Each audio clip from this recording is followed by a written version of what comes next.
Senhor e Pai, eu não tenho dúvida que o Luciano ele já ministrou essa palavra inúmeras vezes e com certeza até sabe essa palavra até de cor e salteado.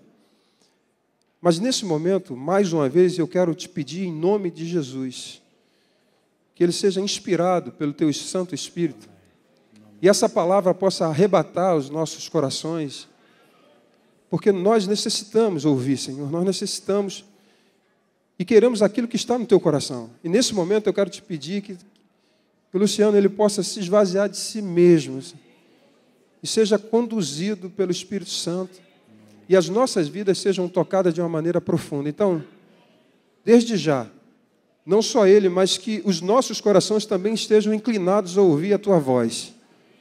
Por isso, em nome de Jesus Cristo, nós repreendemos toda distração, Senhor.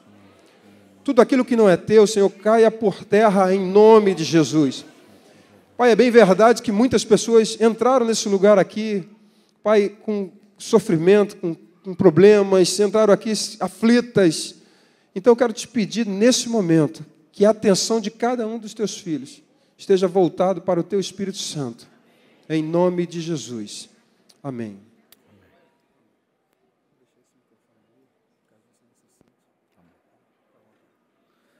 Aleluia. Glória a Deus. Boa noite a todos. Graça e paz. Quem está alegre, diga amém. Quem está amém, diga alegre.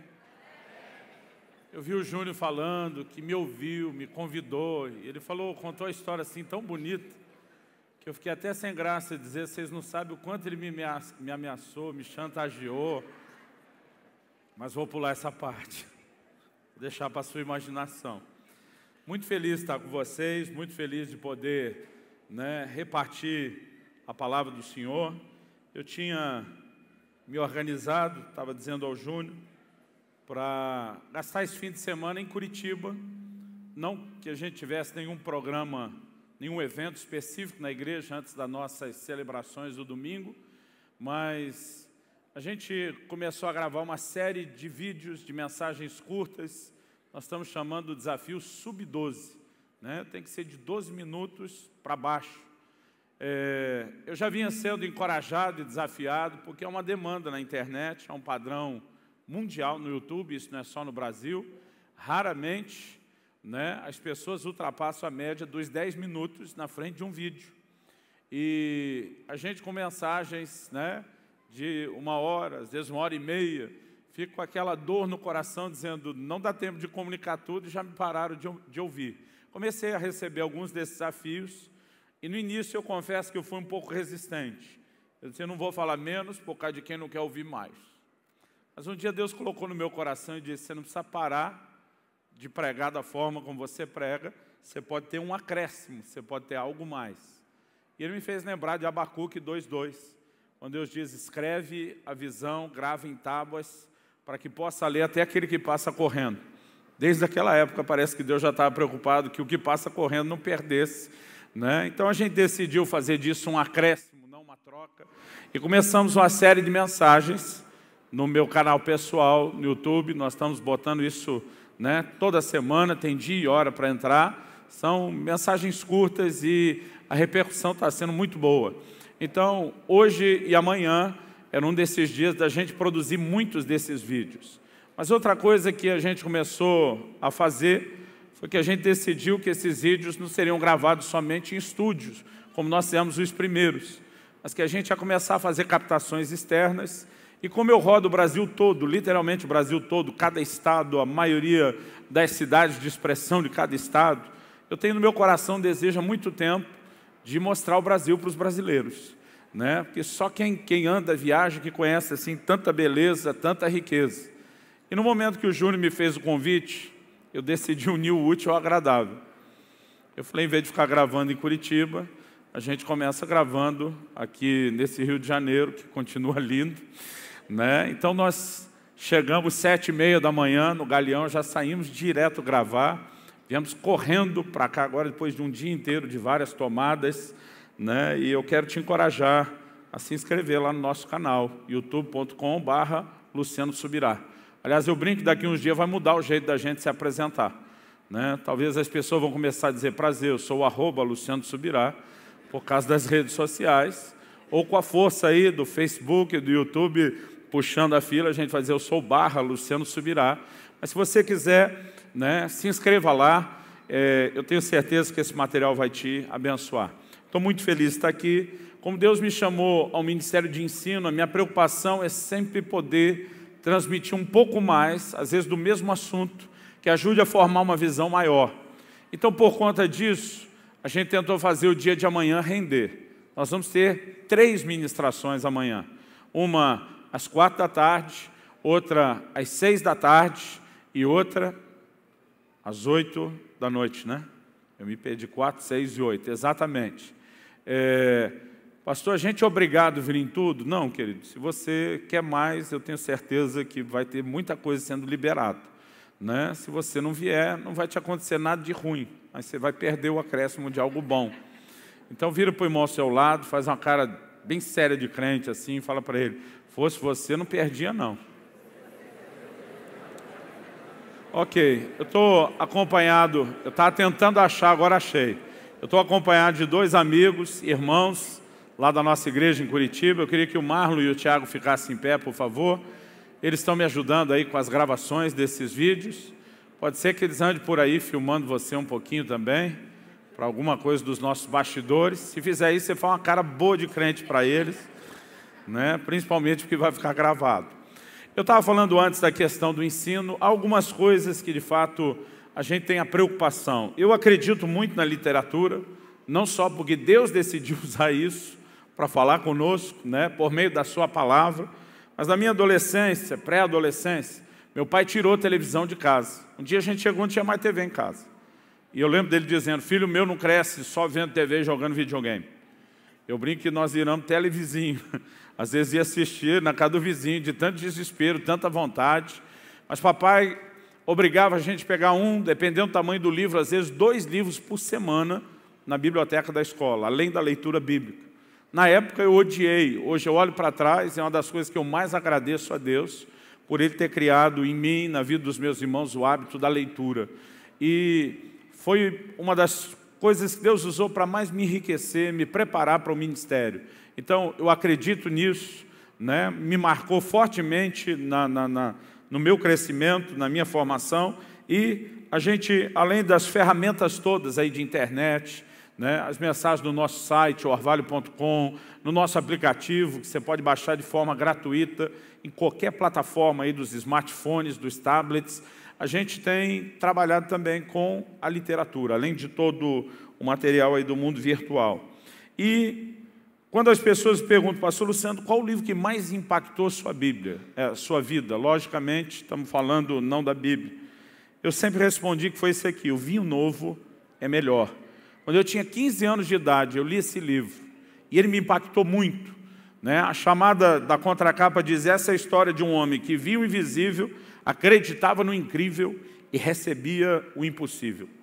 É a biografia de um sul-africano, Robert Tom, e esse foi o camarada que mais despertou em mim o desejo de viver o sobrenatural, de andar em fé, de descobrir o que era uma vida no Espírito. Eu parei de contar quantas vezes eu li esse livro, na de número 17. Eu não sei quantas eu li. Na de número 17 eu parei de contar. E depois de tanto insistir com a Editora Vida, porque eu recomendava o livro, as pessoas tinham dificuldade de achar, a gente queria quantidade, eles me fizeram uma proposta que eu gostei: fazer uma edição especial com o prefácio do pastor Luciano Subirá, contando para todo mundo como o livro é bom. E a gente trouxe alguns desses livros, e eu realmente não tenho uma indicação melhor que eu possa fazer para uma boa literatura. Ele não é um livro de ensino, ele vai contando as experiências dele, e durante o relato dos seus testemunhos, ele vai embutindo os princípios bíblicos de uma forma muito interessante, mas é um livro muito abençoador. Então, fica aí o encorajamento para que você faça depois o investimento. Como nós vamos estar falando de família, o segundo livro que eu mais quero recomendar é esse meu livro, O Propósito da Família. A importância da visão familiar na relação com Deus. Eu gastei mais de 15 anos preparando esse material. Eu tenho ouvido da boca de alguns líderes de expressão na nação. Eles têm dito, Luciano, isso é um verdadeiro manual para discipular as famílias. E eu quero te encorajar. Na primeira parte a gente fala de família, na segunda parte a gente fala do casamento e na terceira a gente fala sobre vida conjugal. Agora, apesar de 2 terços do livro ser sobre casamento, eu escrevi esse livro pensando mais no solteiro do que no casado, né? Porque a melhor hora de se preparar para o casamento é antes dele e não depois, como a maioria acaba deixando para fazer. Então, a ideia do livro, né, você vai entender com a mensagem que nós vamos pregar hoje, é mostrar que Deus não apenas quer te dar uma família melhor, mas que a visão que você tem de família, ela vai necessariamente influenciar a visão que você tem do próprio Deus e o seu relacionamento com Ele. Então a ideia aqui é consertar 2 coisas, ajudar as famílias e a sua relação com Deus. Eu queria que você fizesse uma cara de crente para o vizinho aí e falasse: eu profetizo, você vai me dar um livro desses de presente. Fala para ele: deixa Deus te usar, vaso.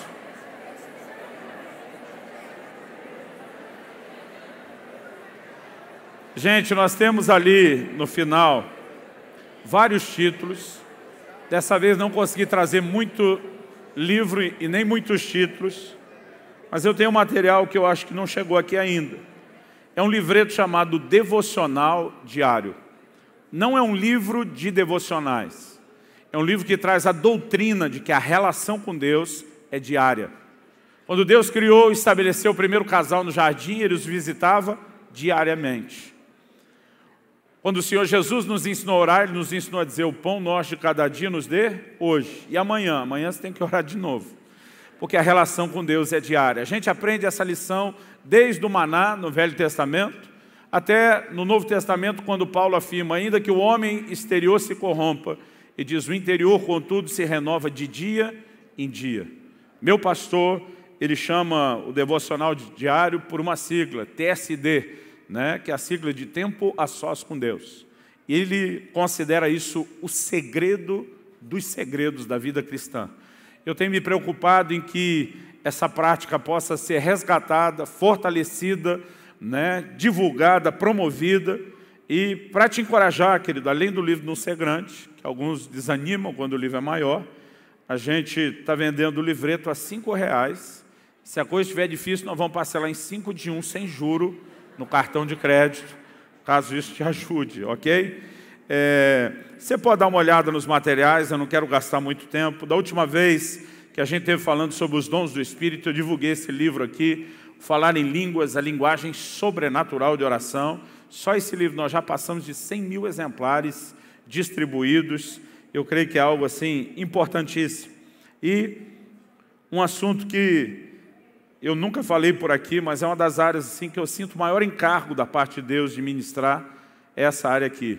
Uma questão de honra, o valor do dinheiro na adoração. Nesse livro a gente fala mais do que sobre contribuição, mais do que mordomia.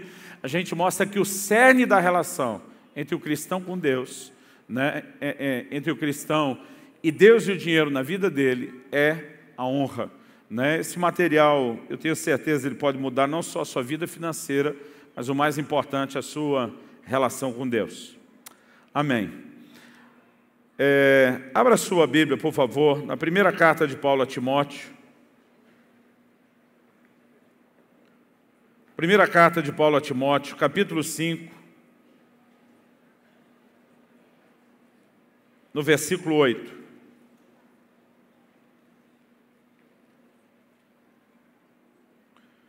Primeira Timóteo, capítulo 5, verso 8.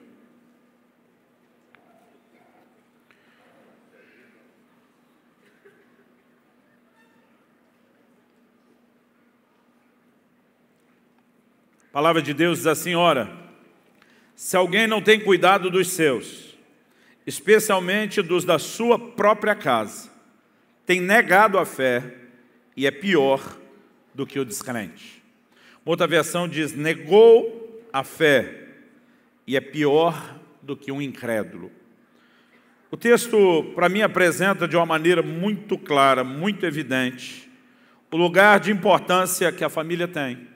A ponto da Bíblia dizer: se alguém não cuida dos seus, ou não tem cuidado dos seus, A NVI diz: se alguém não cuida de seus parentes, especialmente dos da sua própria família, negou a fé. Tem uma versão que diz renegou a fé. E o texto diz: e é pior do que o incrédulo. Se dissesse que é igual ao incrédulo, a coisa já estaria feia. Mas quando diz é pior do que o incrédulo, ela está mostrando, querido, algo diferenciado a respeito da família. Eu nasci e cresci no lar cristão, graças a Deus. Desde que eu me entendo por gente, eu aprendi com os meus pais, por preceito e por exemplo, a importância da família. Eu me lembro de desde bem cedo ouvir meu pai dizendo que ainda que a salvação seja individual, o plano e o projeto de Deus é familiar. Deus diz para Abraão: em ti serão benditas todas as famílias da terra. Deus está dizendo que eu vou fazer na sua vida, abençoando você e a sua descendência, que é uma outra maneira de dizer você e a sua família, Abraão. Deus diz: o que eu vou fazer em você e na sua família vai transbordar para todas as famílias da terra. Então Deus está dizendo: vou fazer algo na sua família, para através da sua família alcançar todas as outras. Deus pensa em termos de família. Quando você olha para Noé, você descobre que não apenas Noé, mas toda a sua família recebe uma provisão de livramento e salvação da parte de Deus.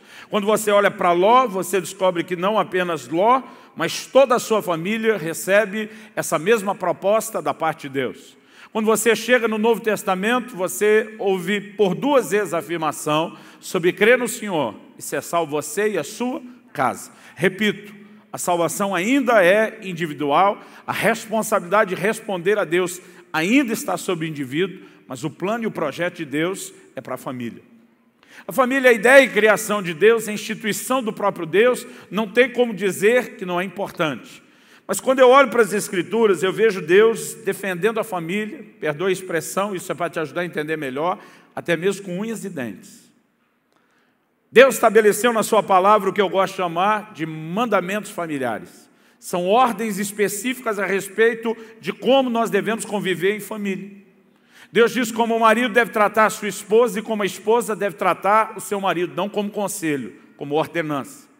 Deus diz como os pais devem tratar os filhos e como os filhos devem tratar os pais. Agora, obedecer a esses mandamentos, não que a gente tivesse uma opção diferente, mas obedecer esses mandamentos, além de ser algo que cumpre com a nossa obrigação, tem também bênção diferenciada. Por exemplo, o apóstolo Paulo escrevendo a uma igreja dos gentios, aos Efésios, mostrando que isso não está fechado lá só nas páginas do Velho Testamento, diz: honra a teu pai e tua mãe. O texto diz: para que tudo te vá bem e sejas de longa vida sobre a terra. Ele diz: porque esse é o primeiro mandamento seguido de promessa. Eu não creio, querido, que isso é só frase de efeito. Eu creio que é exatamente o que Paulo disse, um mandamento seguido de promessa. Ou seja, Deus está dizendo: se você obedecer aquilo que eu estabeleci a respeito da família, eu vou te honrar de uma forma distinta. Tudo te irá bem. Eu ainda quero ver um seminário sobre prosperidade, baseado não em como você lida com o dinheiro, mas em como você lida com a família. O texto diz: tudo te irá bem e serás de longa vida sobre a terra. Quantos querem prosperar e ter longevidade? Diga amém. Deus está dizendo: se você der a devida atenção aos princípios que eu estabeleci sobre família, isso vai acontecer contigo. Agora, por outro lado, Deus diz: a quebra desses mandamentos, que eu particularmente gosto de classificar e definir como pecados familiares, ela também tem consequências diferenciadas. O livro de Provérbios diz: o que amaldiçoa seu pai ou a sua mãe, apagar-se-lhe a sua lâmpada nas mais densas trevas. Deus está dizendo: se você quebrar esses princípios, você também será responsabilizado de forma diferenciada, assim como se cumprir, será abençoado de forma distinta. Que Deus trata a família de uma forma especial, recompensando que obedece os princípios, julgando aqueles que os quebram, é evidente para mim em toda a Escritura. Nunca tive dificuldade de entender que a família é algo importante aos olhos de Deus. Mas levou um pouco mais de tempo na minha caminhada com Deus para entender por que ela é tão importante aos olhos de Deus. Durante muito tempo eu achava que a importância da família, até porque na Bíblia você dificilmente vai ver Deus, quando decide abençoar alguém, abençoando somente o indivíduo. A bênção normalmente transborda e se estende para toda a família. Por exemplo, Salmo 128, bem-aventurado o homem que teme ao Senhor e anda nos seus caminhos. O texto bíblico diz, feliz serás, tudo te irá bem. Mas isso tudo te irá bem não limita só a uma vida material e financeira, saúde. E diz, a tua mulher será como uma videira frutífera, teus filhos como rebentos da oliveira à volta da tua mesa. E diz, eis que assim, em outras palavras, desse jeito, será abençoado o homem que teme ao Senhor. Em outras palavras, esse homem nunca será abençoado sozinho, individualmente apenas, mas Deus vai abençoar toda a sua casa. Mas eu pensava que a razão pela qual Deus decidiu abençoar a família é porque a família é importante para a gente. Eu costumo dizer às pessoas, você quer conhecer minha simpatia? Trate bem minha família. Você quer conhecer minha antipatia ou o lado ainda não tratado da minha alma? Mexa com eles. Porque eles são importantes para mim. Então eu pensava, Deus, quando decide abençoá-los, está fazendo isso porque eles são importantes para mim. Então, para me alegrar, Ele abençoa eles.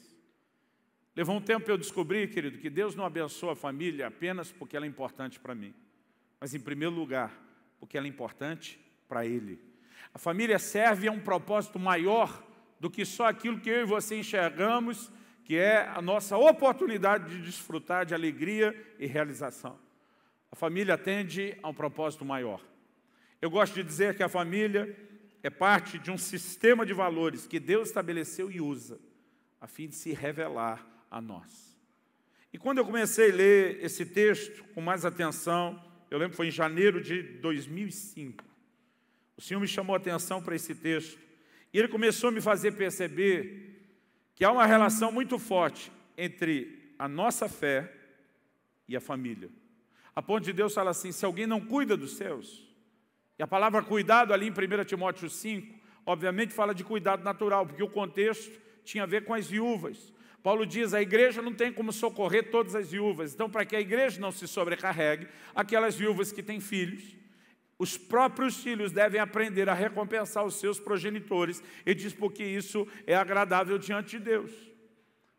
Então, ele está falando sobre um nível de cuidado que é o quê? Botar alimento na mesa, vestir o corpo, dar um teto sobre a cabeça. Então, a ideia primária de cuidado ali é cuidado material. Mas o cuidado familiar na Bíblia não se limita a isso. A gente poderia acrescentar aqui cuidado emocional. O Senhor Jesus já era homem adulto, feito. Não sei se essa palavra soa bem aqui. Lá no sul a gente diz marmanjo, quando fala já ter chegado à fase adulta. E ele ouve a declaração do Pai Celeste. Tu és meu filho amado em quem me comprazo. Irmão, se Jesus, que era Jesus, sem todas as deficiências emocionais que nós temos, já adulto e maduro, precisa ouvir do Pai Celestial palavras de afirmação como essa, a pergunta é, e nossos familiares, em especial nossos filhos, cuja personalidade está em desenvolvimento? A gente precisa entender a importância de cuidado emocional. Quem está entendendo, diga amém. Um dia eu estava ministrando um grupo de casais da nossa igreja e não sei porquê, não tinha nada a ver com a lição. Entramos no assunto, provavelmente por sugestão de alguma irmã, da importância de dizer, eu amo você um para o outro. E um Dom Juan lá no nosso meio, disparou assim, sem medo nenhum de encarar a turma, e disse, olha, no dia que eu casei, falei para a minha mulher, eu amo você e o dia que isso mudar eu te aviso. Então não tem que ficar repetindo. A gente no início riu como você, achando que era brincadeira. Mas, irmão, imagina a nossa reação quando a gente descobriu que não era brincadeira. Na cabeça dele, eu amo você é uma informação. Então, foi dado, o dia que mudar eu aviso. Se eu não avisar, está de pé e continua. Foi difícil colocar na cabeça daquele crente cabeçudo a ideia e o conceito de que declarações como essa não são informativas, elas alimentam algo, elas transmitem um cuidado emocional. Mas além do cuidado emocional, a Bíblia fala de cuidado espiritual. Na mesma carta de Paulo a Timóteo, no capítulo 3, ele diz que aquele que quer ser bispo, que almeja o episcopado, ele diz, excelente obra almeja. Mas ele mostra, não adianta apenas você querer, tem que ter qualificações. E entre as qualificações ele diz, olha, você tem que ser irrepreensível, marido de uma só mulher, que governe bem a sua casa, com os filhos em disciplina e sujeição. Ele diz, porque se alguém não sabe governar a sua própria casa, não pode governar a igreja de Deus. O que ele está dizendo, antes de pastorear os outros, você tem que pastorear primeiro a sua própria casa. Isso significa que existe um cuidado espiritual, visto na Bíblia como pastoreamento, que o líder da casa tem a responsabilidade de exercer com a sua casa, antes mesmo de exercer com os outros. Então vamos pegar a ideia geral da Bíblia de cuidado, espiritual, emocional, familiar, vamos embutir nisso. Deus disse, se alguém não cuida dos seus, Ele não disse, olha, está meio frio na fé. Ele diz, negou a fé. Ele não diz só que é igual ao incrédulo, ele diz, é pior do que um incrédulo. Ou seja, a partir desse texto ficou claro para mim na Bíblia que é uma relação muito forte entre a fé que eu e você professamos em Deus e a maneira como nós vivemos família. Eu sempre soube que família era algo importante, mas foi a partir do dia que eu comecei a enxergar essa conexão entre fé e família, como duas coisas se mesclam, que eu confesso, meu coração passou a ter muito mais temor sobre o assunto. Eu comecei a me preocupar muito mais em ensinar e ministrar a respeito disso. Porque nós precisamos entender, querido, que a maneira como vivemos família, ela não vai impactar só a nossa vida emocional. Viver bem a relação conjugal, por exemplo, não é apenas para que você tenha um pouquinho mais de alegria, de felicidade ou de harmonia debaixo do teto. O apóstolo Pedro escreve em 1 de Pedro 3, e ele diz o seguinte, lá no versículo 7, maridos, tratem as vossas esposas com honra como vaso mais frágil. Ele não diz só assim para que a sua mulher seja feliz, você tenha menos problema em casa. Ele não diz só, olha, vai ser bem melhor, a conta que você vai pagar vai ser bem menor, o nível de realização e alegria de todo mundo vai estar em alto. Ele vai além desses argumentos e diz assim, para que não se interrompam as vossas orações. Sabe o que ele está dizendo, maridão? Quando tu não trata essa mulher como vaso mais frágil, com a devida honra, o seu problema não está só aqui na horizontal. Você criou um problema na vertical. Suas orações vão ser impedidas. Sua relação com Deus será afetada. A sua fé será chacoalhada pela maneira como você vive família. E Pedro não foi o primeiro a falar disso.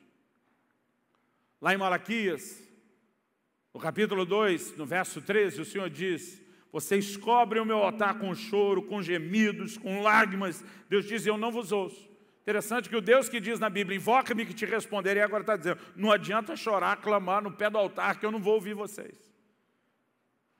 Versículo 14 de Malaquias 2 começa dizendo, e vocês perguntam por quê? Deus diz, vou responder por quê. Porque o Senhor foi testemunha da aliança entre ti e a mulher da tua mocidade, com a qual tu foste desleal. Deus está dizendo, camarada, tu não honra nem a aliança do matrimônio. E agora vem chorar no pé do altar, esperando que eu te ouça. Falando uma linguagem mais nossa, Deus está dizendo, é ruim que eu vou escutar a sua oração. Sabe o que Deus está dizendo, meu amigo? Você não criou um problema conjugal para você apenas. Você não criou um problema familiar para você apenas. Você criou uma situação entre nós. A sua fé foi ferida pela maneira como você decidiu viver família, quebrando meus princípios. Quem está entendendo, diga amém. Amém. Irmão, o assunto é muito sério. Aliás, a gente gosta de falar de avivamento como se a única coisa ligada a avivamento fosse um derramar do Espírito Santo e uma experiência forte só da nossa parte como Espírito Santo. Mas quando Joel profetizou, e acontecerá que nos últimos dias derramarei do meu Espírito sobre toda a carne, ele não disse só, olha, os velhos sonharão, os jovens terão visões, mas ele diz, vossos filhos e vossas filhas profetizarão. O que Deus está dizendo, eu quero entrar dentro da tua casa, eu quero pegar a próxima geração, eu quero visitar os teus filhos. Deus está dizendo, eu quero derramar meu Espírito dentro da sua família. Porque há uma relação, querido, entre avivamento, mover de Deus e restauração familiar. Malaquias anuncia a vinda do Messias, dizendo, ele virá como o sol da justiça, trazendo a cura em suas asas. Que tipo de cura? Ele não falava só do ministério de cura física que Jesus realizou. O texto diz, ele converterá o coração dos pais aos filhos e dos filhos aos pais, para que eu não venha e não fira a terra com maldição. Porque o estado das nossas famílias determina a dimensão de espiritualidade que nós vamos desfrutar depois. A relação entre fé e família na Bíblia, querido, é muito forte. E tem muita gente que não consegue romper nem na relação com Deus, por conta de um histórico e de uma visão familiar completamente diferente do que a palavra de Deus nos ensina. A proposta, querido, de trazer restauração às famílias não é apenas, repito, para a gente ter uma qualidade de vida emocional melhor. Esse é um bônus, mas não é nem o propósito. O propósito principal é que à medida que nós consertamos a nossa visão nessa área, não apenas nossa família, mas a nossa própria relação com Deus será afetada. Eu falei antes que a família é parte de um sistema de valores que Deus usa a fim de se revelar a nós. Eu quero te dar um pouco de base bíblica para isso. Uma coisa que eu comecei a perceber na Bíblia, e esse é o primeiro argumento que eu quero construir aqui, mostrando essa relação entre fé e família e tentando entender um pouco do porquê. Não vou ter a presunção de dizer que a gente já consegue entender tudo, mas pelo menos entender um pouco mais. A primeira coisa é que eu descobri que em toda a Bíblia, Deus se revela através de figuras familiares. Você pode repetir isso comigo? Diga, Deus se revela através de figuras familiares. Fala para o vizinho que talvez te dê um livro de presente depois. Fala para ele. Deus se revela através de figuras familiares. Então, olha para cá um instante. Quando Deus quis revelar a intensidade do seu amor, Deus apelou para quê? Amor de mãe, que é o mais alto, sacrificial, sagrado nível de amor que a gente conhece, que o ser humano tem contato. Irmão, eu digo para os meus filhos, eu falo para eles, eu digo, eu levaria uma bala por vocês, só não faria o que mamãe faz. Porque o nível de doação e entrega de uma mãe, irmão, é além da compreensão do homem. É engraçado. Eu percebo assim que algumas coisas, desde muito cedo, a diferença entre eu e minha esposa na maneira de lidar com os filhos era evidente. Tudo bem que o pai tem um outro papel, e a gente é muito focado em desenvolver neles independência, autonomia, né? E às vezes a mãe parece estar na contramão disso. Mas eu lembro, um dia a Kelly escovava os dentes das crianças à noite antes deles irem para a cama, no outra noite a responsabilidade era minha. Minha esposa ficava mais de meia hora lá, quase arrancava o esmalte do dente das crianças. Quando chegava meia-noite, eu dava a escova de cada um e dizia, seus folgados, vocês vão aprender a fazer. Eu lembro de um dia, chegamos da igreja, meu filho Israel tinha na época quase 7 anos de idade, já grandão. A gente morava num sobrado, a hora que eu vejo, ela está subindo com o menino no colo, porque estava dormindo, ela não quis acordar ele no carro. E eu olhei ela subindo para o outro andar na escada com o menino no colo, falei, mulher, você está louca, você vai acabar com a sua coluna. Eu lembro que ela sorriu para mim e falou, você vai me ajudar a carregar ele? Eu falei, te ajudar eu vou, carregar não. Eu falei, acorda aí, seu folgado. Tem tamanho para ir andando? Mas, quer seja em pequenos detalhes ou nos maiores, o nível de entrega, doação da mãe é assim, inquestionável. Irmão, isso é antropologicamente, sociologicamente inquestionável. Em qualquer época, cultura e lugar da terra. A ponto da gente dizer, mãe é mãe, não tem nem outra coisa para explicar. Quando Deus quis revelar o seu amor, para que Deus apelou? Para a figura da mãe. Isaías 49:15. Pode a mãe que amamenta seu filho esquecer-se da criança que mama? Resposta implícita, não. Deus diz, mas ainda que essa se esqueça, porque de vez em quando tem uma desnaturada por aí. Deus diz, eu não me esquecerei de vós, tenho os vossos nomes escritos nas palmas das minhas mãos. Sabe o que Deus está dizendo? Quando o amor de mãe falhar, que é o mais sagrado, sacrificial, intenso nível de amor que você conhece. Deus diz, quando esse amor falhar, Ele diz, o meu continua, o meu vai além, o meu amor é muito maior do que isso. Mas Deus está tentando se comunicar. Deus está tentando se comunicar usando o quê? Figuras familiares. Por outro lado, quando Ele vai falar de cuidado e provisão, Ele apela para quê? Para a figura paterna. Porque esse é o peso que o pai vai carregar numa dimensão diferenciada. Aí Jesus diz, qual de vocês é o filho? Qual de vocês é o pai, perdão? Se o filho pedir pão, você vai lhe dar uma pedra. Se pedir peixe, vai dar serpente ou escorpião. Embora sempre que eu toco nesse versículo, eu lembro do episódio em casa. Domingo a gente brinca que era dia de passar fome quando criança. A gente ia para uma tal da escola bíblica dominical, depois tinha um outro culto. Papai era pastor, atendia um mundaréu de gente. A gente era os últimos a sair da igreja. 2, 3 ônibus para chegar em casa. Irmão, a gente já chegava tarde. E nem sempre mamãe tinha deixado o almoço adiantado do sábado à noite. Então, às vezes, até preparar, a gente já sabia. Domingo era dia de passar fome. E teve um domingo que nós chegamos, mamãe não tinha adiantado nada, ia começar tudo do zero. Meu irmão mais velho, falando, discursando em nome do sindicato dos irmãos fomeados, foi lá interceder por nós, diz, mãe, pelo amor de Deus, nós estamos mortos de fome, tem que dar alguma coisa para a gente comer antes, a gente não vai aguentar esperar. Eu lembro que mamãe até quase irritada, falou, abre lá o armário, pega lá um saco de pão para vocês comerem. Agora, vocês lembram que antigamente, hoje não é tão comum mais, quando você comprava o pão na padaria ou no supermercado, ele vinha num saco de papel. A maioria deles hoje vem num saco de plástico. A diferença é que no plástico ele fica murcho, mas dá para comer. No saco de papel ele endurecia.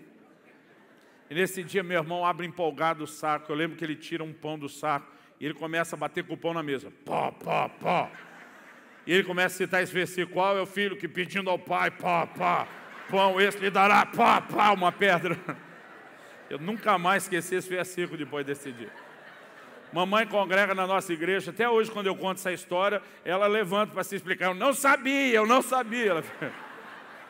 Eu falei, foi sem saber, mas acabou dando pedra para nós. Mas sabe o que Jesus diz para eles? Ele diz, se vocês são maus, sendo maus, já sabem dar boas dádivas aos seus filhos. E diz, quanto mais o Pai Celestial não dará coisas boas àqueles que lhe o pedirem. O que a palavra de Deus está mostrando, querido, ao mesmo tempo que um paralelo, também um contraste. Porque ao mesmo tempo Deus diz, vocês vão entender o sentimento e pela compreensão que vocês têm de família, figura, mas Deus está dizendo, nem me compara porque eu estou acima. E não é só na relação pai e filho. Aliás, em Hebreus, quando a gente lê lá o capítulo 12, Deus também fala sobre um outro aspecto da relação pai e filho. Ele diz, se vocês estão sem correção, vocês não são filhos, são bastardos. A Bíblia diz, porque Deus, a semelhança do Pai, corrige o filho a quem Ele ama. Então Deus está dizendo, quero que você me conheça por esse prisma. Irmão, todas as perspectivas da relação pai-filho, filho-pai, Deus vai explorar essas figuras a fim de se revelar. Mas não é apenas esse aspecto. Quando a Bíblia fala do marido e a sua esposa, da relação entre marido e mulher, isso também vai ser explorado. No livro de Efésios, a Bíblia diz que o marido deve amar a sua mulher assim como Cristo amou a igreja. E a mulher deve se sujeitar ao marido assim como a igreja se sujeita a Cristo. Paulo termina dizendo, grande é esse mistério. Ele está dizendo, vocês não têm noção do que é esse paralelo, do tanto de verdade que tem por trás disso. Nós temos um livro inteiro na Bíblia, que é uma alegoria profética da relação do noivo e a noiva, que é Cantares. Isaías 62, 5 diz assim, como o noivo se regozija da noiva. Pensa num rapaz feliz, é o que está casando. O texto diz, como o noivo se regozija da noiva, assim de ti se regozija o Senhor, ó Israel. Nós estamos percebendo Deus explorar todas essas figuras. E alguns anos atrás, janeiro de 2005, quando Deus começou a me fazer entender isso, eu lembro que Ele me fez lembrar de um episódio. O Espírito Santo falou no meu coração, você lembra desse episódio? Eu comecei a rir, falei, eu nunca vou esquecer. Nós fizemos uma viagem, morava em Guarapuava, no interior do Paraná, e a gente estava indo visitar os meus sogros em Santa Bárbara do Oeste, que é no interior de São Paulo. 700 quilômetros de distância. E quando saímos para aquela viagem, irmão, eu já estava tenso, porque estava indo encontrar a sogra. Já tem uma certa tensão, um ambiente de batalha espiritual começa. Irmão, deixa eu me explicar aqui. Eu tenho liberdade, autorização, permissão, incentivo e encorajamento da minha sogra para ficar contando piada de sogra. Então, eu faço isso à vontade. Se você não tem, tome cuidado. Minha sogra é uma mulher crente. Ela mesmo me liga e diz, ouvi um pastor fulano contar essa, põe nas suas mensagens que é boa, né? Irmão, uma vez eu apresentei ela na minha igreja, estava nos visitando, mandei ela ficar em pé. Eu falei, por favor, quero que você fique em pé, minha sogra. Ela ficou. Eu falei, gente, é a minha melhor sogra. Ela ainda sorriu como se tivesse outra para ela ganhar. E eu, brincalhão, com esse meu lado gaiato, ainda falei assim, eu sou aquele tipo de genro, lembrei de uma propaganda antiga da Embratel, acho que era, sou aquele tipo de genro que anda com a foto da sogra na carteira. Bom, quando termina o culto, vem minha sogra e uma comitiva de irmãos. Nós queremos ver a foto. Pensei, não é possível que eles levaram a sério. Tentando ganhar tempo, falei, vocês estão duvidando do pastor? Alguém falou, não, do genro, do pastor não estamos duvidando, não. Eu pensei, o que eu faço agora? Como é que eu saio dessa? Abri a carteira naquele dia, graças a Deus, tinha dentro uma nota de 50. Peguei a onça, mostrei para todo mundo. Você acredita que minha sogra começou a rir? Ela disse, ai, Lô, você é demais. Eu dizia, você que é. Deixa eu pisar em você em público aí da biologia. Você é a sogra dos sonhos. Apesar que o problema no início era que minha esposa não gostava das brincadeiras. Ela dizia, ó, mesmo você e minha mãe combinando isso, eu não gosto não. Aí um dia eu consolei ela, falei, amor, você tem que entender que eu só vou falar da minha sogra, nunca da sua. Fique tranquilo. E desde então, Esse é o receio dela. Mas a gente ia sair para aquela viagem, 700 quilômetros, e brincadeira à parte com a questão da sogra, o que eu mais estava assim temeroso é que meu filho Israel, na época, tinha 4 anos de idade, mais ou menos, ou recém-completado ou para completar. Minha filha ali estava em torno de 1, ou recém-completado ou para completar. Então, eu sabia que a maior parte do tempo ela ia dormir, salvo os momentos em que ia querer mamar e a gente ia ter que trocá-la, ela não incomodaria tanto nesse aspecto. Mas meu filho estava naquela idade, irmão, de fazer centenas de vezes a mesma pergunta quanto viaja. Quem já teve aqui criança pequena, ou tem ainda, sabe o desespero, o terror que dá no pai, quando eles começam, pai, está chegando, pai, falta muito, pai, quanto tempo falta? Irmão, não sei você, mas eu odeio aquele jumento do desenho do Shrek. Só de perguntar quanto tempo falta na viagem, ele me tira do sério. E aquele dia eu pensei, não, mas ele é criança, eu como pai tenho que ser mais maduro que ele, eu tenho que aguentar. Estoquei toda a paciência que eu pude, falei, vamos encarar. Irmão, eu sabia que ia levar 9 horas mais ou menos a viagem, que foi o que deu. E eu aguentei bem, Deus sabe que eu levei bem, irmão, às 8 primeiras horas. Até que minha paciência acabou. Teve uma hora que ele me pergunta, papai, quanto tempo falta? Aquele negócio já estava me doendo, me irritando, mas eu botei um sorriso fingido no rosto. Fingido para o crente ficar bom, pela fé. Olhei para ele sorrindo, falei, 1 hora, meu filho. Ele sorriu de volta, falou, obrigado, papai. Quando ele falou, obrigado, papai, aí eu perdi a estribeira. Eu falei, obrigado, por que piar? No sul a gente é um menino de piar. Ele falou, porque você me disse quanto tempo falta. Eu falei, por acaso você entende de tempo? Você tem relógio? Não. Você sabe quanto é 1 hora? Não, claro que não. Você não sabe marcar a hora, não tem relógio, então você não sabe o que é 1 hora. Agora, você fica me perguntando quanto tempo falta, eu te respondo 1 hora, você finge que sabe, obrigado, papai, como se estivesse resolvendo alguma coisa. E uma hora que eu vi, eu estava soltando os cachorros para cima do menino. Apenas um moleque de 4 anos, acuado, assustado no banco de trás, que o pai enlouqueceu de repente. Todo homem de Deus sabe que errou, querido, não só pelo testemunho do Espírito Santo e a sua consciência, mas pelo jeito que a esposa olha. Porque eu olho para o lado, Dona Kelly, minha esposa, já não está me olhando mais com cara de meu herói. O pior, irmão, que não precisa nem censurar. Quando perdeu aquela cara de admiração, a gente já sabe que está encrencado. Eu, na hora, pensei, foi mal, mas não me arrependi plenamente, porque dentro de mim tinha um fio de esperança, pensando, pelo menos vão me dar um pouco de paz.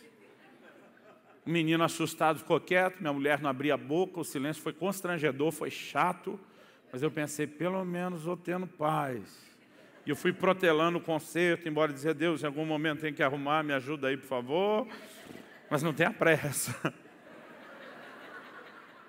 Eu lembro que, de repente, meu filho quebrou o silêncio, ele falou, papai, eu sei que eu não tenho relógio, eu sei que eu não sei marcar a hora, eu sei que eu não entendo nada de tempo. Mas ele olhou para mim e falou, mas fala sério, você é inteligente. Eu duro quando o filho fala assim, mãe, porque se você não fizer o que vem depois, aí você não é inteligente, aí lascou tudo. Ele olhou para mim e falou, você é inteligente. Se você quiser, você me arruma um outro jeito de explicar o tempo que não seja pelo relógio. Minha esposa, como você vê agora, começou a rir, mas ela ria do meu lado e me olhava com a cara assim de quero ver você sair dessa agora.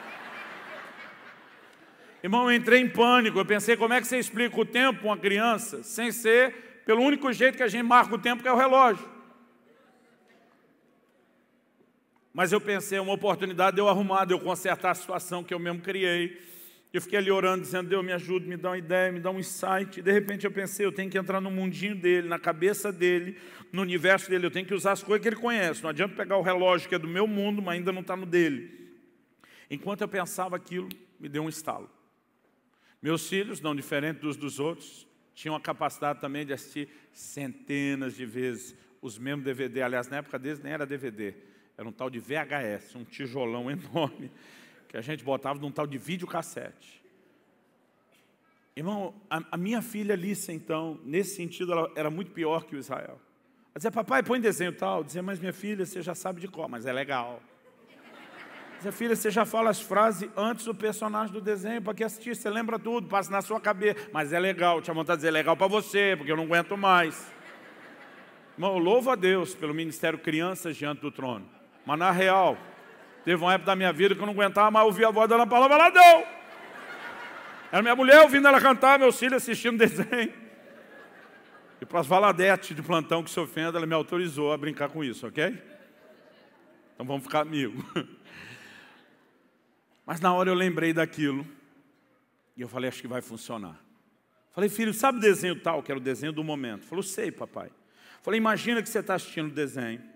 E chegou mais ou menos naquela parte que acontece isso. Minha esposa percebendo, sacando já para onde eu ia, ela me olha, menos. Aí eu falei, na parte que acontece isso, ela, aí tá bom. Ela também sabia de cor. Ela me deu sinal, aí tá bom. Eu falei, olha, sabe essa parte que acontece isso? Ele falou, sei. Eu falei, daí, até terminar o desenho, é o tempo que falta para chegar na casa da sua avó. E uma hora que eu falei isso, penso num piá, num menino. Aqui diz menino, moleque, guri, bacuri, o que fala aqui? Menino. Cada lugar do Brasil é uma expressão. Pensa no menino, ficou feliz. Eu lembro que ele abriu um sorriso. Valeu, pai.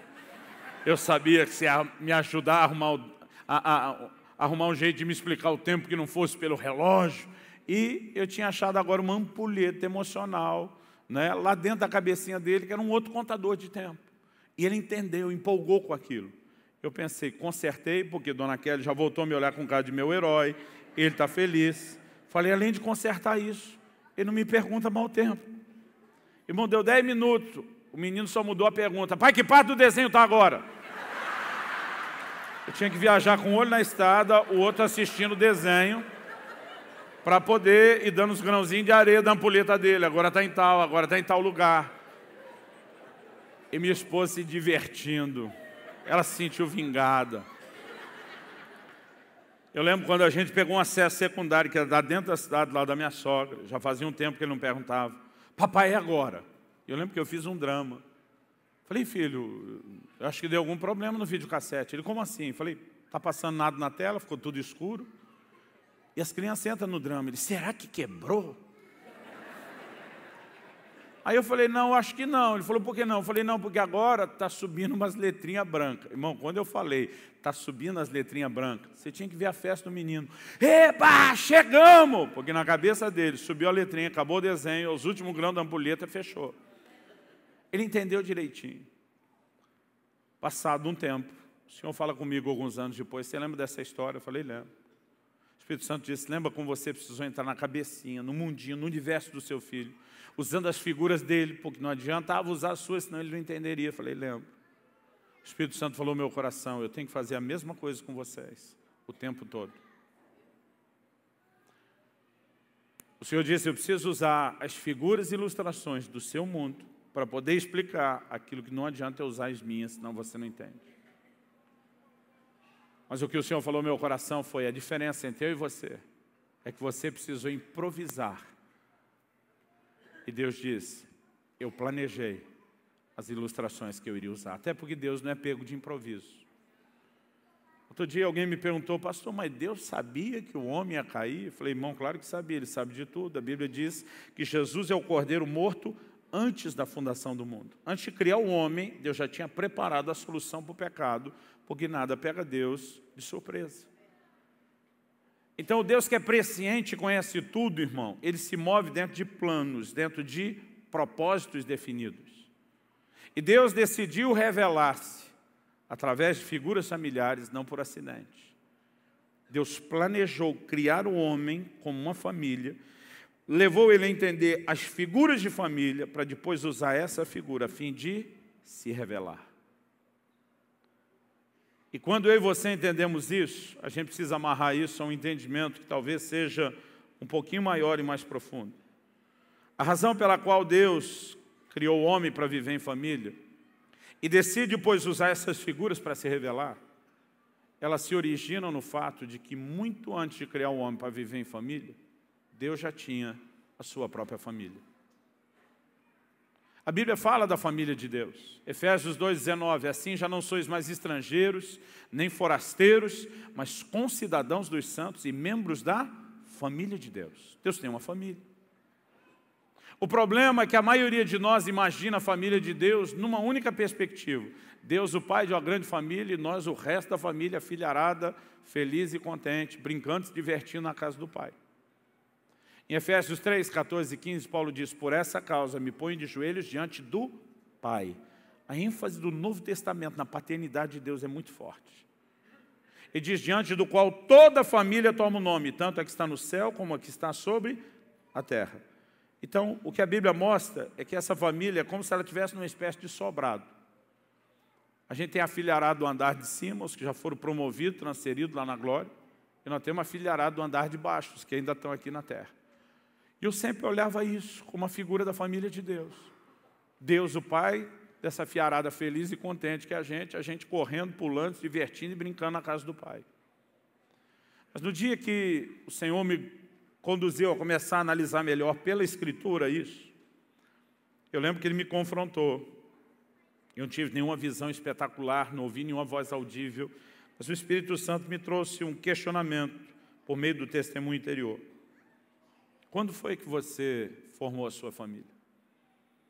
E na hora eu respondi, no dia 3 de novembro de 1995, uma sexta-feira à noite. Acredite, se minha memória estiver boa, que foi depois das 9h30 da noite. Falei para Deus: se cumpriu na minha vida o texto que diz: deixará o homem seu pai e sua mãe, se unirá à sua mulher. Eu entrei nos laços do matrimônio, na aliança conjugal, com a bênção e liberação dos meus pais, dos meus sogros, nós nos unimos naquele dia e formamos a nossa família. A próxima pergunta que veio: e os filhos? Falei: os filhos nasceram depois. O Israel nasceu 3 anos depois do casamento, um pouquinho menos. A Alissa, uns 3 anos, quase 3 anos depois do Israel. O Senhor me disse: você não passou a ter uma família quando os filhos nasceram? Eu falei: de jeito nenhum. Eu formei minha família o dia que eu casei. Os filhos nasceram depois como um aumento da família que já tinha sido estabelecida. Aliás, irmão, essa ainda é a regra. Tem muita gente hoje em dia fazendo filho primeiro para formar a família depois. Esse nunca foi o padrão de Deus. Primeiro se forma a família através da aliança conjugal e depois, debaixo da bênção e proteção do matrimônio, se geram os filhos. Mas o que o Senhor falou ao meu coração: se você já tinha uma família antes dos filhos nascerem, e os filhos foram só o aumento da família que existia, por que é que essa definição só serve para você e não serve para mim? Porque na minha cabeça Deus só passou a ter uma família quando criou um homem. Mas isso não é verdade. Muito antes de ter criado o homem, ou os filhos que são o aumento da família, Deus já tinha a sua própria família. A Trindade, o mistério bíblico da Trindade, Pai, Filho e Espírito Santo, é um dos mais perfeitos modelos do que deveria ser uma família para nós. Eu sei que quando eu falo da Trindade e família, alguns já me olham com a cara meio...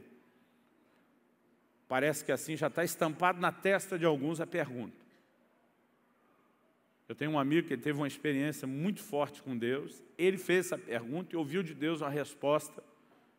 Que ele falou para mim: cara, eu não sei como lidar com isso. Eu lembro o dia, uma das primeiras vezes que eu preguei essa mensagem, ele estava comigo, eu falei: hoje eu quero te responder biblicamente aquela sua experiência. Porque quando Deus começou a falar disso, da Trindade como família, a pergunta dele diz: espera aí, então se Deus é o Pai, Jesus é o Filho, então o Espírito Santo é a Mãe? As irmãs amam essa ideia, os homens olham com cara de heresia, não pode ter nada de feminino em Deus. Mas a verdade, querido, que a Bíblia não aplica as coisas dessa forma, então não sou nem louco de tentar dizer que é assim. Até porque eu acho que a nossa análise é errada.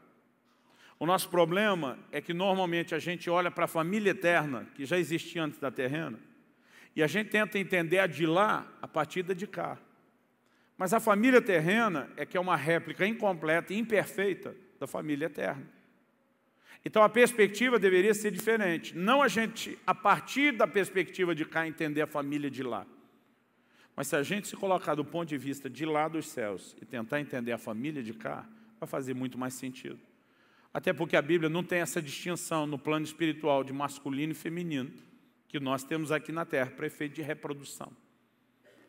Paulo escreve aos Gálatas e diz: em Cristo não há homem nem mulher. Ele não estava acabando com a definição de gênero, mas ele está dizendo no plano espiritual, isso não tem distinção. Jesus disse: no céu não se casa nem está em casamento, serão como os anjos no céu. Ele está dizendo: lá funciona diferente daqui. Então a gente não tinha que tentar rotular o Espírito Santo de mãe, quando a Bíblia nunca fez isso com ele. Mas se você fizer a análise inversa, e do ponto de vista da família eterna, você observar da terra, você vai perceber que a mãe, na família terrena, não é o Espírito Santo que lá tem o papel de mãe, mas a mãe na família terrena, ela tem papéis semelhantes ao que o Espírito Santo tem na família eterna. Que é a fonte de consolo na família terrena? A mãe. Não sei aqui no Rio, lá no Sul, nossos filhos já choram chamando a mãe. Mãe, porque a mãe é a fonte de consolo. Um dia meu filho caiu, fui acudir o menino, me deu um drible, correu para o colo da mãe. Eu fiquei todo sentido. Eu brinco que nós, os pais, às vezes somos mais imaturos que os filhos. Eu falei para minha esposa, pô, qual que é? Eu que vi primeiro, eu que fui ajudar o menino. Qual que é? Por que me dribla e corre para o seu colo? Minha mulher, embora raramente haja assim, aquele dia ela foi bem cínica, bem sarcástica. Ela olhou para mim e disse, por que será? E eu falei, não estou entendendo. Ela falou, vou refrescar a sua memória. E ela fez um drama na minha frente, apresentando duas situações muito semelhantes. Eu acho que a primeira parte, ela exagerou na perspectiva dela como mulher, e quando eu conto a outra parte, que eu inverti e ponho agora primeiro, porque ela não está aqui para se defender, aleluia. Eu conto assim na versão que eu gosto de chamar de uma parte dela, versão masculina. O que é a versão masculina? Quantos de vocês aqui já ouviram as histórias do seu Lunga, lá no Nordeste? Alguém conhece aqui? Tem Paraíba aqui não, gente? Como vocês dizem no Rio. Vamos lá, quem não tem vergonha para dizer que conhece a história do seu Lunga? Meu Deus, vocês devem ser mais crentes do que eu imaginava. Seu Lunga morreu, se não me engano, em novembro de 2014, mas ainda vivo, o cara já era uma lenda. As histórias dele viraram literatura de cordel por todo o Nordeste e foram se espalhando aos poucos pelo Brasil. Seu Lunga era conhecido pela sua ignorância, não, pela sua tolerância zero. Política de vida, filosofia de vida do Lunga é toda pergunta idiota, merece uma resposta ainda mais idiota. Por exemplo, diz que um dia a mulher pergunta, Lunga, quer leite? Ele diz, quero. Aí ela faz a pergunta que não devia. Levo no copo? Ele diz, não, joga no chão e puxa no rodo. Eu acho que as irmãs estão rindo, não é só do Lunga, está pensando, eu tenho um Lunga em casa. Que nós, os homens, temos essa facilidade a ter um baixo nível de doçura, um alto nível de intolerância, né? E tudo para nós é racional demais. Diz que uma vez o Lunga foi comprar veneno na agropecuária. O infeliz, o funcionário, perguntou, é para levar? Ele falou, não, espera que eu vou buscar o rato comer na sua mão. Esse é o Lunga. Então, a versão que eu vou fazer do assunto, né, que eu chamo versão masculina, na verdade é a versão Lunga. Então está lá meu filho pulando no sofá. Irmão, eu sou parte de uma geração, e muita gente da minha idade vai concordar comigo, a gente não podia brincar no sofá. O sofá era para uma tal de visita que nunca aparecia. E a gente que morava lá todo dia não podia usar o bendito sofá, que era para visita que nunca vinha.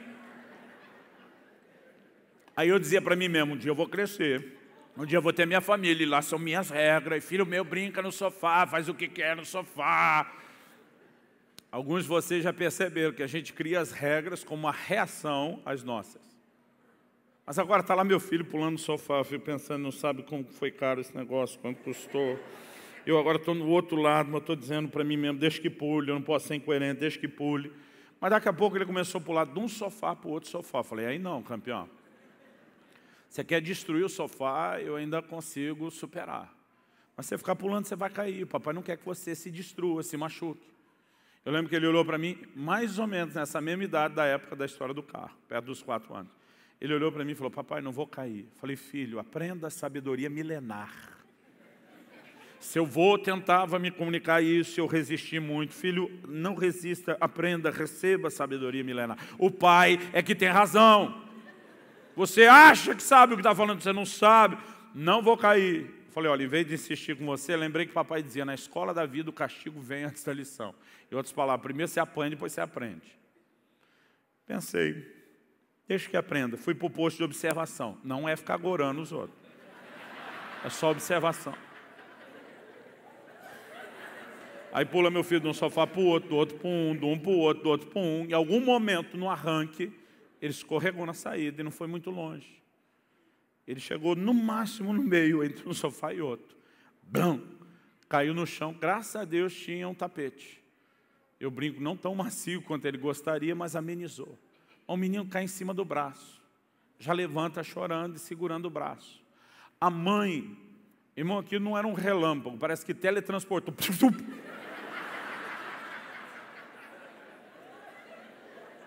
Eu fiquei pensando, como é que ela fez isso? Já na hora, o menino mal levantou, ela apareceu na frente materializou na frente do menino. Aí começam as perguntas que eu vou contar na versão longa, vou valorizar. Ela olha para o menino e diz, ô meu filho, o que aconteceu? Os homens vão me entender melhor que as mulheres. Irmão, o sangue já começa a ferver. Eu quero gritar para Deus e o mundo, como que aconteceu? Todo mundo viu que mas eu estou, não peca. Segura a onda. Aí eu estou lá, não vou falar nada, vou vencer a tentação, vou vencer em nome de Jesus, eu estou lá me segurando.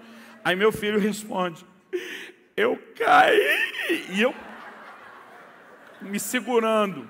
Vontade de dizer, achei que estava treinando para mergulhar numa piscina, mas... Aí a mãe faz a pergunta, e machucou? Eu estou lá, segura, irmão, não pequei, não saiu da minha boca. Quase escapou pelo ouvido, mas não saiu da boca. Eu tenho vontade de gritar, não, está chorando de treino, para ficar bom, para o dia que precisar, já sabe como faz.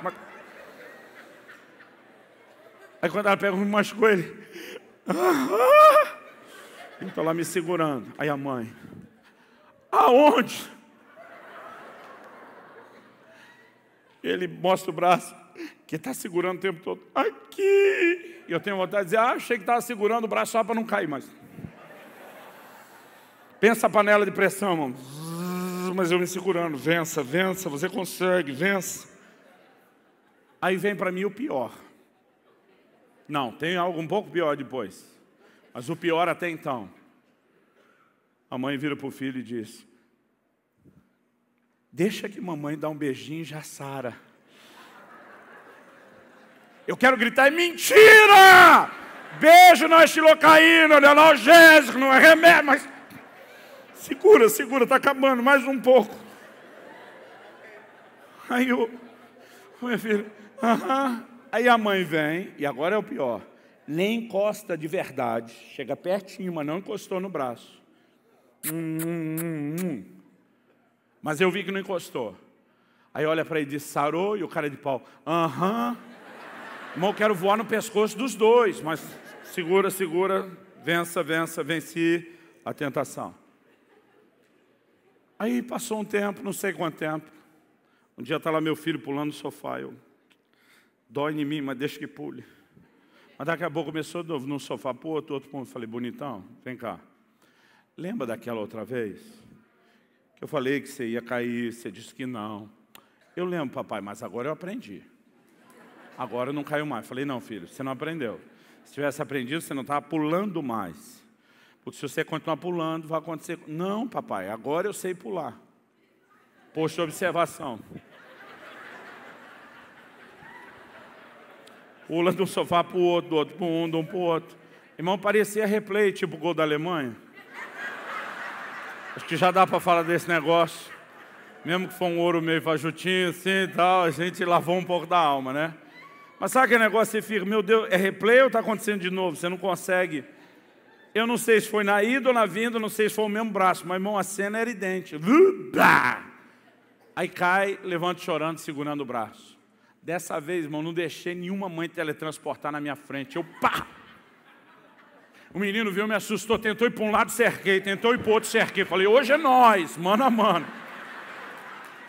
O menino já está assustado com o braço doendo, agora com o louco descontrolado do pai na frente. Aí eles começam a chorar, já não sei mais se é do braço ou se é do surto do pai. A hora que ele começa a chorar, eu falei, engole esse choro. Aí baixa a cabeça e digo, me olha. Engole. Olha para mim. Aí eu começo o sermão. Eu não te falei. Para você não ficar pulando. E que se você ficasse pulando, você ia cair. Engole o choro. Falei, filho, então me olha, me olha. Ele me olhou, falei, então bem feito!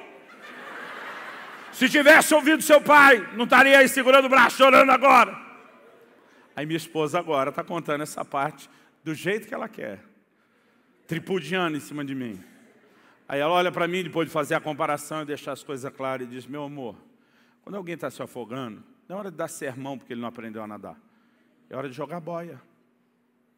Eu olhei para ela e falei, não é que faz sentido esse negócio que você está falando? Ela olhou bem na minha cara e disse assim, a propósito, beijo não é xilocaína, não é analgésico, mas não é o braço da criança que eu estava tentando curar, era a alma. Esse alma, irmão, ficou um negócio implícito, ela não falou, mas a minha leitura foi, seu cabeçudo, seu ignorante. Ela respeitosamente parou ali, 3 pontinhos, eu preenchi. E naquela hora eu fiquei envergonhado, porque ela olhou para mim e falou, você não entende nada de consolar uma criança. Eu falei, eu acho que eu vou mesmo ter que aprender com você. Quem é a fonte de consolo na família? A mãe. Quem é a fonte de consolo na família eterna? O próprio Jesus se referiu a ele como o Consolador. Quem é o responsável pela gestação da vida na família terrena? A mãe. Quem é o responsável pela gestação da vida na família eterna? Você pega desde Gênesis, o Espírito Santo pairando sobre as águas na criação, até quando o anjo Gabriel na anunciação vem a Maria e diz, descerá sobre ti o Espírito Santo e o poder do Altíssimo te envolverá com a sua sombra. O paralelo está estabelecido, não do Espírito Santo como mãe, mas da mãe com funções similares aos papéis. Irmão, tem muita bagunça nas casas hoje em dia, porque papéis estão sendo invertidos. Quando você olha para a Trindade, cada um sabe exatamente sua missão, sua função, o seu papel, o seu lugar. Até a maneira como cada um promove, encoraja, louva, glorifica o outro, demonstra amor e respeito para o outro, mostra um trabalho em equipe fantástico. E nós precisamos resgatar essas coisas. Mas Deus começou a me fazer entender uma figura a partir disso. Que a visão que eu e você temos de família, ela inevitavelmente afeta a visão que nós temos de Deus. E é aqui que eu quero encerrar. Há quase 20 anos atrás, eu estava ainda nos primeiros anos do meu ministério pastoral, um dia eu estou no culto, louvor e adoração, estou com as mãos erguidas, adorando com todo mundo. De repente vem uma impressão no meu espírito. Sai do seu lugar, vai lá no fundo da igreja.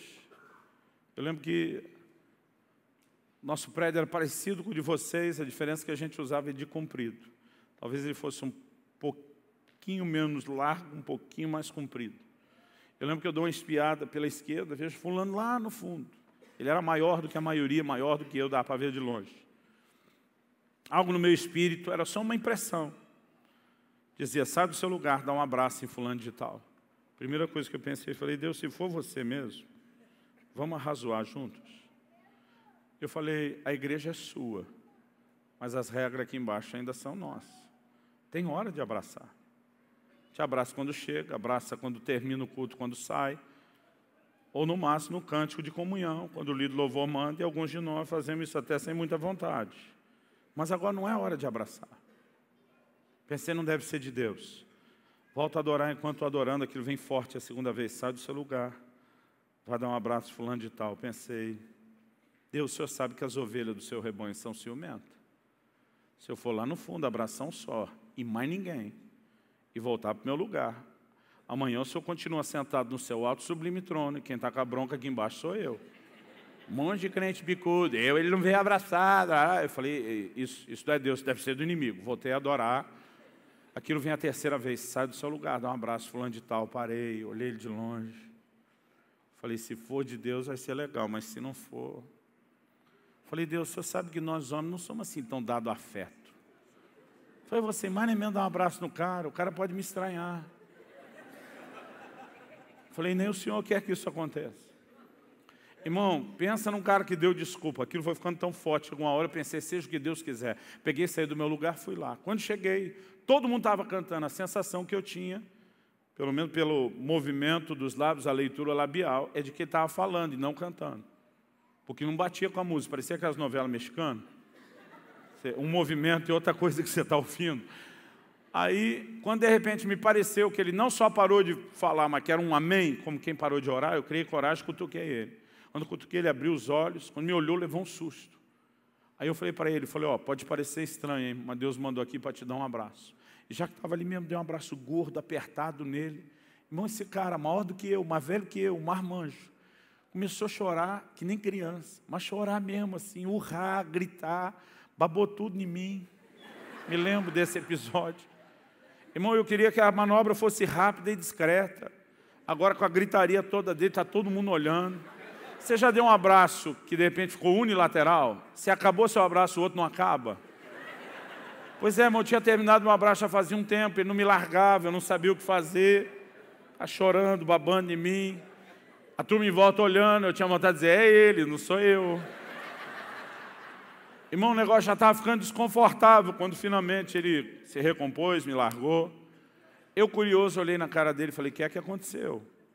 Eu pensei, o abraço não era para tanto, não era para tudo isso. Ele olha para mim e diz, o senhor não faz ideia. Aí o Lunca manifestou dentro de mim, é por isso que eu estou lhe perguntando. Aí ele me resumiu a seguinte história. Ele diz, pastor, desde que eu entrei na igreja, eu tenho uma dificuldade enorme, enorme, de lidar com a ideia de Deus como pai. Ele falou, e o tempo todo vocês falam de Deus é pai, paizão, papai, papito. Ele falou, eu tenho uma dificuldade enorme. Eu interrompi ele e falei, você não teve pai? Porque esse comportamento dessa dificuldade é comum para quem não teve pai. Ele falou, não, pastor, eu tive pai. Meu pai deu um teto sobre a cabeça da gente, botou comida na mesa, vestiu a gente. Mas nem de longe ele foi como figura paterna, essa figura carinhosa que vocês falam de Deus como pai. Ele falou, cada vez que eu tento olhar para Deus através da ótica do meu pai, não rola. Ele falou, meu pai nunca elogiou a gente, os filhos, ele só xingava e amaldiçoava a gente. Ele falou, meu pai nunca me deu um abraço. Ele disse, contato físico eram as surras, que iam de injustas a abusivas. Ele falou, pastor, hoje eu estava na adoração, mas eu estava lá nas galáxias, cara, longe, longe. De repente o líder louvor falou, sobe agora no colo do papai. Quando eu ouvi papai, ele falou, na hora, voltei das galáxias. Ele falou, foi um balde d'água fria. Ele falou que negócio me estragou o momento, acabou meu clima. Ele falou, eu mesmo olhei para dentro de mim e falei, cara, essa reação minha está muito exagerada. Ele disse que ele orou. E a oração dele foi, Deus, se é tão importante te entender como pai, eu quero te entender como pai. Mas eu não posso te olhar através da ótica e da lente do meu pai. Porque o Senhor não tem nada a ver com ele, e nem ele com você. Ele disse, é tão importante te entender como pai, então eu quero que você se revele como pai que eu não tive. Como alguém completamente desassociado dele. Ele falou, o que eu mais quis de um pai a vida inteira, era receber pelo menos um abraço. Ele falou, então eu te desafio a vir me dar um abraço de pai. De repente ele parou e falou, não, estou pedindo muito. Foi até evangelizar, que é tão importante, o senhor terceirizou, delegou para a igreja, não faz pessoalmente. Falou, não vou exigir que o senhor venha pessoalmente. Falou, estou mudando a minha oração. Ele disse, mas se o senhor mandar alguém, enviado em seu nome, dizendo ter sido enviado por você, como um representante seu, para me dar um abraço de pai, eu vou entender isso como um sinal de que enxergar a sua paternidade é algo importante. Irmão, na hora que ele termina a oração e diz, em nome de Jesus, amém, quando ele falou amém, foi a hora que eu cutuquei ele. Ainda olha para mim e fala assim, nem sei como você chegou tão rápido. Você está achando que eu sou The Flash? Falei, meu amigo, você não sabe o trabalho que eu dei para Deus, de sair do meu lugar e te dar um abraço. Eu falei, na real, Deus já falou comigo bem antes de você fazer a oração, porque ele sabia o trabalho que eu ia dar. Mas não pensa num negócio sincronizado. Mas ele falou, pastor, a hora que o Senhor me deu o abraço, eu não tive só o sinal que eu precisava. Irmão, o Espírito Santo, o mesmo Espírito Santo que está movendo nesse lugar, o mesmo Espírito Santo que já está mexendo aí dentro de você, meteu uma mão no peito desse camarada e começou a arrancar raízes emocionais antigas. E ele chorou, urrou, gritou, babou, porque ele passou por um processo de cura sobrenatural. Falou, pastor, minha relação com meu pai nunca mais foi a mesma depois daquele dia. Minha relação com Deus nunca mais foi a mesma depois daquele dia. Um tempo atrás encontrei ele e falei, vamos repassar a história para ver se está tudo certo. Ele falou, não, pastor, o que o senhor está contando, eu tenho ouvido o senhor pregar. Ciro é o nome dele. Ele falou, o que o senhor está contando está tudo certo, só tem um detalhe que o senhor não sabe, que o senhor está desatualizado. Eu falei, qual? Ele falou, no dia o senhor me disse, com a consolação que nós somos consolados, nós consolamos os outros. Você me falou, Ciro, Deus ainda vai te usar para transbordar o que você recebeu na vida de outros. E foi nos últimos anos. Eu já vi se repetir 5 vezes a mesma experiência. De Deus me mandar dar o abraço em alguém que fez exatamente a oração. Eu chegar na hora e aquilo que eu recebi de Deus ser transbordado na vida deles. E eles passarem pelo mesmo tipo de cura. Onde eu quero chegar, querido, que é meu ponto aqui final. A visão que eu e você temos de família, ela vai inevitavelmente afetar a visão que nós temos de Deus. E o que Deus quer consertar e restaurar não é só a nossa família. Deus falou isso comigo, querido, há mais de 20 anos, há mais de 10 anos, 11 anos atrás. Ele falou no meu coração e disse, eu não quero que você pregue somente restauração familiar. Deus me disse, eu quero que você pregue a restauração da visão familiar. Eu falei, qual a diferença? O Senhor me disse, a diferença é enorme. Porque a restauração familiar só serve quando ainda há um relacionamento na família que pode ser restaurado. Mas para alguém que passa por um processo de cura em relação ao pai que morreu, irmão, o relacionamento não vai ser recuperado. A alma e a emoção dele pode ser sarada do dano que houve. Mas não existe mais relacionamento. O pai e a mãe já morreram, acabou, não tem mais volta. Quando alguém se converte, já no 2º, 3º, 4º casamento, e vem ao Senhor nesse estado e condição, não tem como você sair arrumando todos os matrimônios. O máximo vai conseguir mexer em um. Não tem como você consertar tudo. Tem situações familiares que já não são mais reversíveis. Mas mesmo se chegou a um ponto como esse, é alguém que morreu, não dá mais para ter conserto com a pessoa. Deus quer restaurar a visão de família. Porque a nossa visão familiar, normalmente, ela é construída a partir das nossas experiências ruins, não da revelação que nós temos de Deus e da sua palavra. E a visão de família, moldada pelas nossas imperfeições, ela se torna não uma visão correta de Deus, mas uma caricatura, uma distorção de quem Ele é. Quem viveu abuso familiar, quem não entendeu o que é o amor paterno, quem não teve uma figura paterna equilibrada, não consegue entender, querido, a relação com Deus como pai, como deveria. E o que ele precisa não é necessariamente se restaurar com o pai, porque às vezes, como disse, o pai já pode ter morrido. Mas a visão de família tem que ser consertada dentro dele. Você consegue entender a diferença? O Senhor falou comigo naquele dia e disse, pare de pregar casamento só para os casados. Pare de pregar criação de filhos só para os pais que têm ou que desejam ter filhos. O Senhor me diz, todo mundo tem que saber tudo que a minha palavra diz sobre família. Independente de viver isso na sua família natural ou não. Ele tem que ter essa visão para viver isso na família espiritual. Irmãos, as pessoas trazem para dentro da igreja a extensão da sua experiência familiar. Eu já pastoreei 3 igrejas, estou na 3ª, em 3 cidades diferentes, dentro do mesmo estado, mas 3 cidades diferentes, em 20 e poucos anos. Em todas elas sempre tem um grupo de crentes que eu classifico assim, então no nível dos mais barraqueiros. Aqui usa essa expressão, quem faz confusão.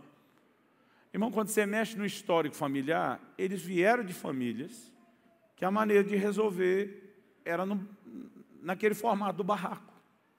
Quando ele vem para a família da fé, ele simplesmente transporta e ele acha que a maneira de resolver é fazendo a mesma coisa que ele fazia lá. Eu tenho descoberto gente, eu gosto muito de pregar sobre fé, mas tem uns crentes, irmão, que eu classifico eles como incrédulos crônicos. Aí você está lá pregando, Deus disse, nunca te deixarei, jamais te abandonarei. Tem uns crentes que estão te olhando com aquela cara, eu vou voar. Mas tem uns que estão, sei. Eu ficava pensando, esse cara não rompe em fé de jeito nenhum. Mas quando você começa a mexer no histórico familiar, normalmente viver experiências de abandono. E lá o inconsciente, enquanto você está gritando, nunca te deixarei, jamais te abandonarei, o inconsciente dele está gritando de volta. Já ouvi essa história antes e olha onde terminou.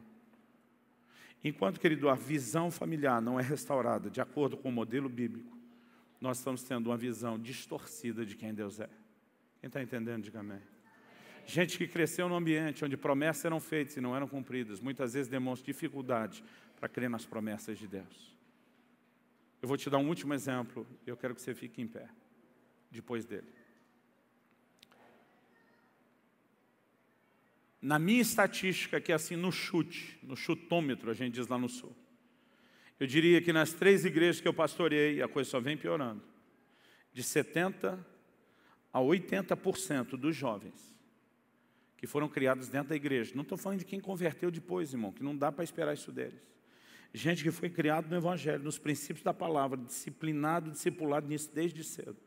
Eu diria que de 70% a 80% desses jovens não se casam mais virgens. E não que Deus baixou alguma portaria revogando esse princípio. Mas a maioria não se casa. A pergunta é, o que está acontecendo? Nós estamos deixando os valores do mundo engolir os valores da palavra de Deus. Nós estamos deixando os valores do mundo, em vez da gente ser isso para eles viraram uma contracultura, e essa correnteza contrária está entrando e bagunçando as coisas. Você sabe qual é o maior problema disso? Para mim não é só você pegar o livro de Provérbios que diz a herança antecipada não será abençoada no seu fim. Não é só falar de diversos outros problemas, não só espirituais, emocionais que surgem. Mas vamos pensar junto. Qual é o maior evento no calendário de Deus? Qual é o maior evento que Deus programou e o desfecho todo do plano de redenção, a história toda de Deus com a humanidade termina nisso? Um casamento.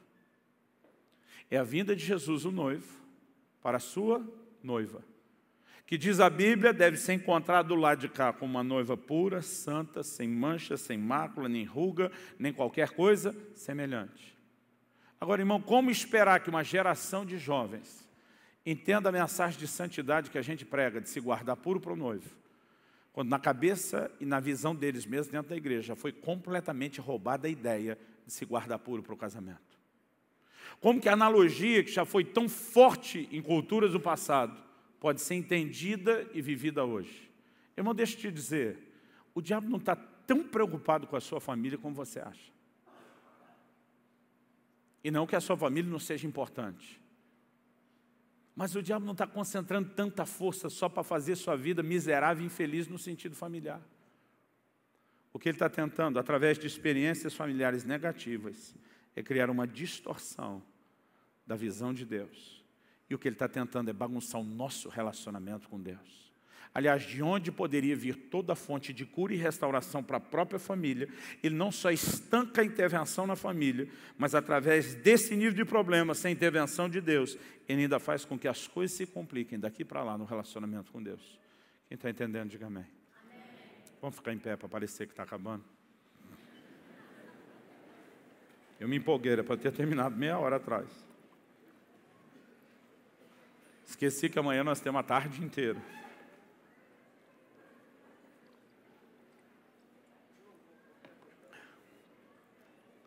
Olhe para cá um instante.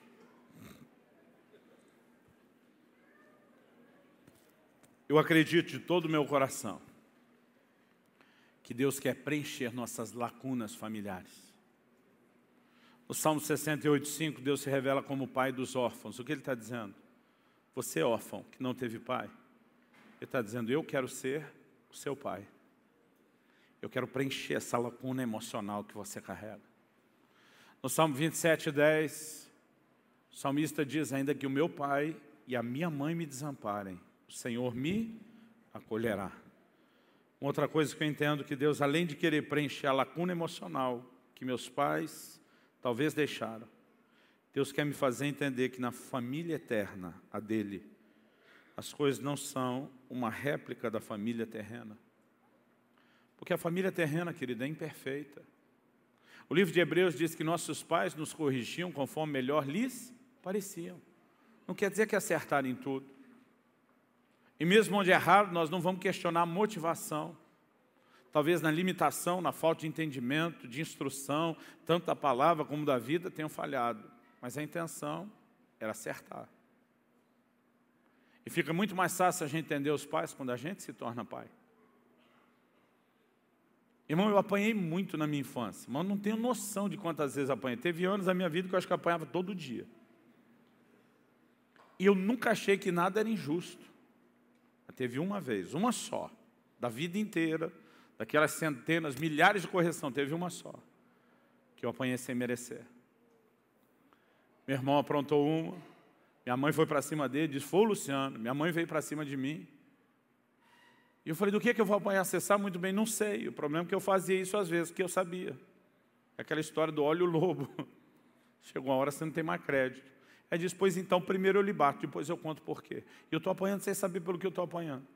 Aí meu irmão entra no quarto arrependido e diz, não, mãe, eu menti, não fui eu, foi ele. Minha mãe ficou tão perdida, desorientada, que ela só interrompeu a surra, me largou, foi saindo. Falei, ei, e ele? Depois eu me acerto com ele. Falei, e eu que apanhei sem merecer? Ela olhou para mim e falou assim, a próxima que se aprontar já está apanhado. Você já viu alguém apanhar crédito? Eu apanhei a crédito para gastar depois, mas fui depois aprontei a das boas para gastar o crédito. Irmão, aquilo me deixou assim uma dor, dizer que tipo de mãe bate no filho injustamente e tal.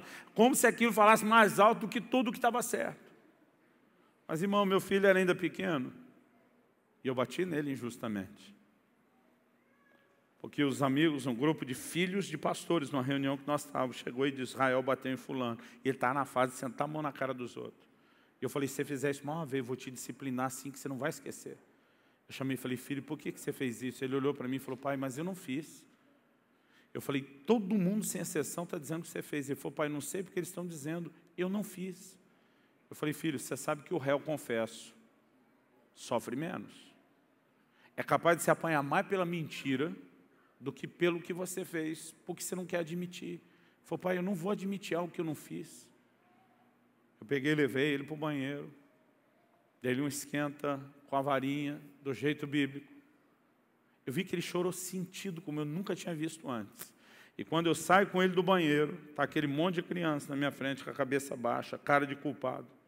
Ele diz, tio, nós mentimos. Eu queria pegar os fios de todo mundo pelo pescoço. Irmão, meu mundo desabou, meu chão sumiu. Eu só lembro de ter me ajoelhado, abraçado meu filho, eu chorava que nem criança. Eu dizia, filho, me perdoa. Eu dizia, eu te perdoo, papai, mas eu queria que você tivesse acreditado em mim. Pensa, irmão. Aí eu dizia, condenar a mamãe foi fácil. Engolir essa é outra conversa. Irmão, chega uma hora, uma das frases que meu pai mais dizia, eu odiava aquilo, mas ele dizia, era um dia você vai me entender. E sabe, nada como o tempo para colocar a gente no devido lugar e entender as coisas sob outra perspectiva. Mesmo mexendo nesse histórico familiar, querido, eu não quero que você tente se vitimizar apenas e responsabilizar todos os outros. Mas eu acredito que Deus, nessa noite, está tentando achar um meio de entrar no seu coração, te levar a um lugar mais profundo de perdão, um lugar mais profundo de restauração. Talvez você precisa perdoar de coração, não só de boca, alguém que te feriu. Talvez você é alguém que tem que pedir perdão. E a minha oração é que não apenas aqui agora, mas mesmo depois de terminarmos a reunião, que você permita que o Espírito Santo faça algo diferenciado na sua vida e na sua história, em nome de Jesus. Você pode dizer amém? O ambiente familiar, querido, é um dos ambientes onde nós mais nos ferimos. Sabe por quê? Porque a decepção é proporcional à expectativa. A gente, quando é criança, olha para os pais como se fossem super-heróis. Eu achava que meu pai era super-herói. Meus filhos me olhavam assim.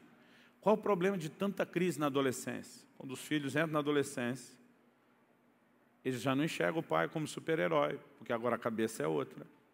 E se ainda enxerga como super-herói, ele descobriu as criptonitas de papai e mamãe. Aquilo que nos faz vulneráveis. E muitas vezes é aí que começa uma crise, um choque entre aquela imagem fantasiosa, utópica que ele criou e a realidade com os pais. E a confusão está feita. Mas nós precisamos permitir que mesmo num ambiente desse, Deus reprograme o nosso coração. Talvez seja a hora de recolher expectativas exageradas que nós tivemos. Mas eu tenho certeza de uma coisa, Deus não quer só restaurar a sua visão de família. Através disso, Ele quer mudar a forma de você relacionar com Ele. Quem está entendendo, diga amém. Espírito Santo, se você não vivificar essa palavra, nós teremos só um discurso essa noite. E a gente precisa mais do que uma aula, nós precisamos mais do que uma palestra. Nós precisamos da vida que só o Senhor pode comunicar ao coração. Como diz o Salmo 19:7, a lei do Senhor é perfeita e restaura a alma. Eu oro a Deus por uma nova dimensão de compreensão, entendimento, revelação da Tua Palavra, que molde, renove a nossa mente, a nossa forma de pensar, a nossa forma de sentir. E nós queremos andar, ó Deus, por uma visão familiar que foi editada, produzida pela Tua Palavra, não pelas nossas experiências.